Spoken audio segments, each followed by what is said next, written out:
তোমাৰে বেজাহাৰত পৰি দিম দিছাহাঙত হোতে পাই উটুৱাই নিব ঐ হাৰু পচিব মঙহো গেলিহিব ঐ মাছে টানি টানি খাব। সেইটো কাৰণেতো মই নদীৰ মাছ নাখাওঁ ন। ধুনীয়া মানুহগেলা গৰুগেলা উঠি আহিব সেইখিনিকে মাছে পুৰা টানি খায় আৰু সেইটো কাৰণেতো মই নদীৰ মাছ নাখাওঁ। নাইও মই এইটো গানেহে গাইছোঁ, কিমান ভাল লাগে পুৰণা গানবিলাক বিহুবিলাক। হ'লেও দেই নদীত যে গোটেই গেলা বস্তুবিলাক উঠি আহে সেইটো কাৰণে মাছখিনি খাবকে ঘিণ লাগে। বগামূলা তই নেখালে নেখাবি আকৌ নদী মাছ, আমি খাম নহয়।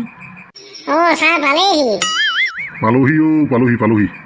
কালিতো যি টি লেকচাৰ মাৰি থাকোঁতে ক্লাছটো শেষ হৈ গ'ল। আজি কিন্তু নেৰিছোঁ তহঁতক দেই। আজি কেইটামান কবিতা গাব লাগিব আৰু প্ৰশ্ন কেইটামান সুধিম, কিন্তু উত্তৰ দিব লাগিব দেই তহঁতি। কি ভেবা লাগি চাই আছ? তেনেহ'লে মদনে আজি সেই কবিতাকে এটা গাচোন। কি কবিতা গাওঁ ছাৰ?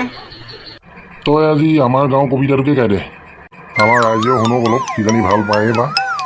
তেনেহ'লে শুনক ছাৰ। আমাৰ গাঁও শুনি আমাৰ গাঁওখনি অতি চোলাই মদেৰে ভৰা, গধূলি হ'লেই তলং ভটং কৰি আলিত ঘূৰি ফুৰা। শুনি আমাৰ গাঁওখনি অতি ৰহি সাজেৰে ভৰা, গধূলি হ'লে মাইকী লগত সদায় কাজিয়া কৰা। শুনি আমাৰ গাঁওখনি অতি গাভৰু ছোৱালীয়ে ভৰা, তাৰে এজনী পতাব নোৱাৰিলে কিহনো ডেকা ল'ৰা। কি হ'ল ছাৰ, বাগৰি পৰিছে যে? ছাৰে আজি অকণমান ৰহি চহি দি আহিছে যেন লাগিছে দেই ছাৰ।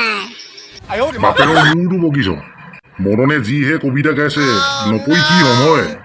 ছাৰ মইতো কোনো বেয়া কবিতা গোৱা নাই নহয়। বৰ্তমান সমাজত যিটো চলি আছে সেইটোহে কবিতা গাইছোঁ। এতিয়া গাঁৱে ভূঞে যিটো চলি আছে বৰ্তমান সেইটোহে গাইছোঁ মই। হয় দে, তই ঠিকেই কৈছ। আজিকালি গাঁৱৰ এই সৰু সৰু চেঙিলীয়া ল'ৰাবিলাক দেখা নাই, য'ত ত'ত মদ ভাং খাই যি ঘূৰি ফুৰে। তাকেইতো ছাৰ, সিহঁতৰ মাক বাপেকহেঁতে একো নকয় নেকি এই ল'ৰাবিলাকক আজিকালি? নহয়ও বোপাহেঁত, আগৰ দিন নাই আৰু, আজিকালি যুগটোৱে বেলেগ হ'ল। মাক বাপেকে একো এটা কথা ক'বই নোৱাৰে, চিধা সেই টিঙিচকৈ খঙি উঠে, এই মাক বাপেকক উল্টাই দমহে দিয়ে। হয় দেই ছাৰ, এই মাক বাপেকক দম দিয়া মানে আৰু মাক বাপেকেনো কি কৰিব, সেইকাৰণে যি হয় হৈ থাকা আৰু বুলিব। বাৰু এইবাৰ বগামূলাই 5বিধ ফলৰ নাম কোৱাচোন। ছাৰ ঘোঁৰা ফল, হাতী ফল, মানুহৰ ফল, কুকুৰৰ ফল, বান্দৰৰ ফল। ছাৰ 5বিধ হ'ল না? সেই মূৰ্খ, তোক মই সেই সেনেকুৱা ফলৰ কথা সোধা নাই নহয়। গছত লাগি থকা ফলৰ কথাহে কৈছোঁ মই। খালি তই মাথাততো একোৱেই নাই। মই তোক সেই গছৰ ফলৰ কথাই সুধিছিলোঁ। অ' ছাৰ হয় নেকি? শুনক তেনেহ'লে। আম, লিচু, কল, কঁঠাল, কমলা। হৈছে না ছাৰ? অঁ এতিয়াহে হৈছে, সেনেকৈহে ক'ব লাগে। আকৌ আগৰ লিখাকে সেই সেনেকৈ কৈ নিদিবি আকৌ, পৰীক্ষাত তেনেকৈ লিখি নিদিবি আকৌ। বাৰু মদন, এইবাৰ তই কচোন। মাক জুলি পুতলি, পুতেক চোকা কেটেলা, তোৰ লিখীয়া শিঙৰা, কচোন। ছাৰ এনেকুৱা কিনো বস্তু আছে মোৰ লিখীয়া শিঙৰা? মোক যে ইমান নেগলেক্ট কৰি থাকে ছাৰ আপুনি। এই তোক নেগলেক্ট কৰা নাই নহয়, তোৰ চুলিখিনি শিঙৰা কাৰণে শিঙৰা বুলি কৈছোঁ আৰু। এইবাৰ ভালকৈ কৈছোঁ বাৰু। মাক জুলি পুতলি, পুতেক চোকা কেটেলা, কি হ'ব কচোন? অঁ ছাৰ এনেকৈ সুধিলেহে ভাল লাগে, এনেকৈ উত্তৰটো দিও ভাল লাগে ছাৰ। জলকীয়া হ'ব আকৌ ছাৰ, জলকীয়াটো কিমান পুৱাই দেখা নাই, মাকজনী কেনেকৈ জুলি পুতলি হৈ থাকে। পুতেক চোকা মানে সেই জলকীয়াই হ'ব ছাৰ। দে হৈছে, জলকীয়া হয় দেই। এইবাৰ বগামূলাই কৈছা বা, পুতেকে স্বৰ্গলৈ চাই, মাকে পৃথিৱীলৈ চাই, কি হ'ব কচোন?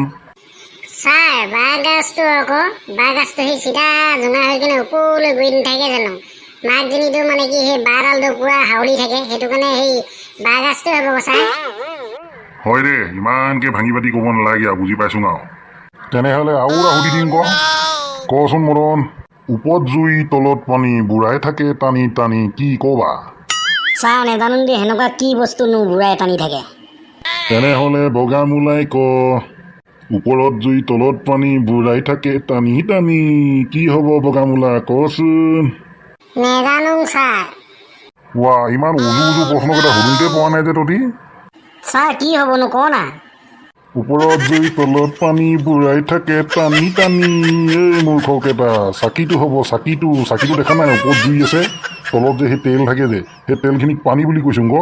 মাজৰ হলিতালৈ টানি টানি জ্বলাই নাথাকে জানো চাকিটো, সেই তাকেই কৈছোঁ আকৌ। ছাৰ সেইটো। অঁ চাকিটোৱে হ'ব আকৌ। ছাৰ কালি যি টিখন কৰি কিনে আজি আমাক কি একেবাৰে এৰি নিদিম বুলিয়ে ভাবিছে নেকি? কেলে হয় মদন? নহয় আকৌ ছাৰ, আপুনি অহাৰ পৰা আজি কবিতা সুধিছে, প্ৰশ্ন সুধিছে, ইমান টান টান প্ৰশ্ন সুধিছে, একেৰাহে সুধি আছে। আৰে কালি নুসুধিলো যে, সেইটো কাৰণে আজি সুধিছো ক। কিনো টান টান প্ৰশ্ন সুধিলোনো? ছাৰ আপোনাৰজনেতো চব উজুৱে, আমাৰ কাৰণেহে টান আকৌ। হ'ব দে তেনেহ'লে, আৰু বেছি টান টান নুসুধো নাই, এবাৰ উজু সুধিম দেই। বাৰু এতিয়া সেইবিলাক বাদ দেচোন। বাৰু হেৰি নহয়, তহঁতি কথা এটা শুনিছনে নাই? কিনো কথা ছাৰ, কি কথা বা? এই অসমীয়া চিৰিয়েলখন যে খাপলাংকাই ধাৰাবাহিকখন, কি হ'লনো ছাৰ তাৰপা?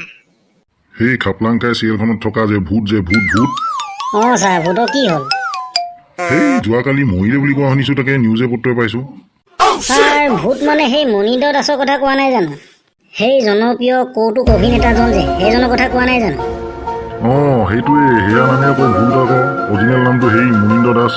বৰ ওখ পাখৰকে যে আছিলে যে খাপলাংকাইখনত। অঁ ছাৰ, তাৰ মৃত্যু হ'ল নেকি? অঁ তাৰে মৃত্যু হ'ল বোলে, কালি নিউজত পাইছিলো আকৌ। ছাৰ মাজতে তাৰ বেমাৰ হৈ আছে বুলি কোৱা শুনিছিলোঁ। অঁ তই ঠিকেই শুনিছিলি, তাৰ সেই মাজতে কিবা অচিন ৰোগৰ কিবা বেমাৰ এটা হৈ আছিলে, আৰু তাকতো কোনোবাই সহায়ো কৰিছিলেতো। কথাটো শুনি কিনে কিবা বেয়া লাগি গৈছে অ' ছাৰ। তাকেইতো, এজনকৈ আমাৰ অসমীয়া সেই কৌতুক অভিনেতা প্ৰায় নাইকিয়াই হৈ গৈছে অ'। এটা টাইমত তেওঁ অসমীয়া জনসাধাৰণক কিন্তু কমটি হহুৱা নাই আকৌ। বাকী যি কি নহওক, তেওঁ বিদেশী আত্মাই চিৰশান্তি লাভ কৰক। হয় দে মুগা কথাষাৰ শুনি কিবা মোৰ দুখে লাগি গৈছে। তেওঁ বিদেশী আত্মা সদগতি লাভ কৰক। ব'ল তেনেহ'লে আজি ইয়াতে ক্লাছটো সামৰি দিওঁ। অসমৰ জনসাধাৰণ কৌতুক অভিনেতাজনক সদায় মনত ৰাখে যেন, তাৰে কামনা কৰিলোঁ। সদৌ শেষত মনিন্দ্ৰ দাসৰ বিদেশী আত্মাই চিৰশান্তি লাভ কৰক। ধন্যবাদ।